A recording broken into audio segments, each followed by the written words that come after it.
നിങ്ങൾ അറിഞ്ഞ എൻ്റെ ഒരു പേഷ്യൻ്റ് ഉണ്ടല്ല 22 വയസ്സുള്ളൊരു പെൺകുട്ടിയാണ് കേട്ടോ. 110 കിലോ വെയിറ്റ് ഉണ്ടായിരുന്നു. അവർ 4-5 മാസം കൊണ്ട് അത് 80 കിലോ വെയിറ്റിലോട്ട് മാറി. അതെങ്ങനെ സാധിച്ചു? 10K സ്റ്റെപ്സ് വെച്ചിട്ടാണ് സാധിച്ചത്. ഞാനും തീർച്ചയായിട്ടും നാളെ മുതൽ 10K സ്റ്റെപ്സ് നടക്കും.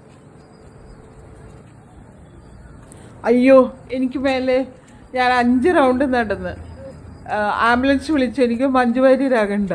ഹലോ, ഞാൻ മുന്നേ കൊടുത്ത വീഡിയോയില് ഒരു ചെറിയ ഒരു സന്ദേശമുണ്ട്. എന്താണെന്ന് വെച്ചാല് എന്തൊരു എക്സസൈസുകളും നമ്മള് മിതമായ രീതിയിൽ ചെയ്യാൻ പാടില്ല. പെട്ടെന്ന് അങ്ങോട്ട് സഡൻ ആയിട്ട് ഒരു ഹെവി വർക്കൗട്ട് അല്ലെങ്കിൽ ഒരു ഹെവി എക്സസൈസിലോട്ട് നമ്മൾ പോകുമ്പോഴേക്കും പെട്ടെന്ന് നമുക്ക് ഹാർട്ട് അറ്റാക്ക് വരാനുള്ള ഒരു ചാൻസ് വളരെ അധികമാണ്. പ്രത്യേകിച്ച് ഇന്ന് ഇപ്പൊ കുഴഞ്ഞു വീണുള്ള മരണങ്ങളെല്ലാം നിറയെ നടക്കുന്ന ഈ കാലഘട്ടത്തില് നമ്മളുടെ ശരീരത്തിന് നമുക്ക് എന്ത് ചെയ്യാൻ പറ്റുമോ ആ വർക്കൗട്ടുകളും ആ എക്സസൈസുകളും മാത്രമേ നമ്മൾ ചെയ്യാൻ പറ്റുള്ളൂ.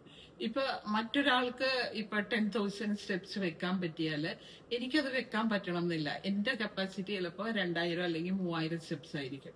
അല്ലെങ്കിൽ നമുക്ക് സ്പ്ലിറ്റ് അപ്പ് ചെയ്ത് കൂടിയിട്ട് 1000 ആയിട്ട് അങ്ങനെ നടക്കാൻ പറ്റും.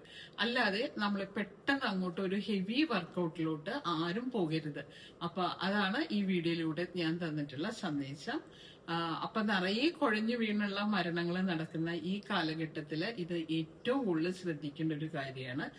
പ്രത്യേകിച്ച് ജിമ്മിലെല്ലാം പോയിട്ട് നിറയെ വർക്കൗട്ട് ചെയ്യുമ്പോഴേക്കും നമ്മളുടെ ഹാർട്ട് മസിൽസ് വീക്ക് ആകുകയും നമ്മുടെ പൾസ് റേറ്റ് എല്ലാം ഫാസ്റ്റ് ആയിട്ട് ഇൻക്രീസ് ആകുകയും ഒക്കെ ചെയ്യാറുണ്ട്.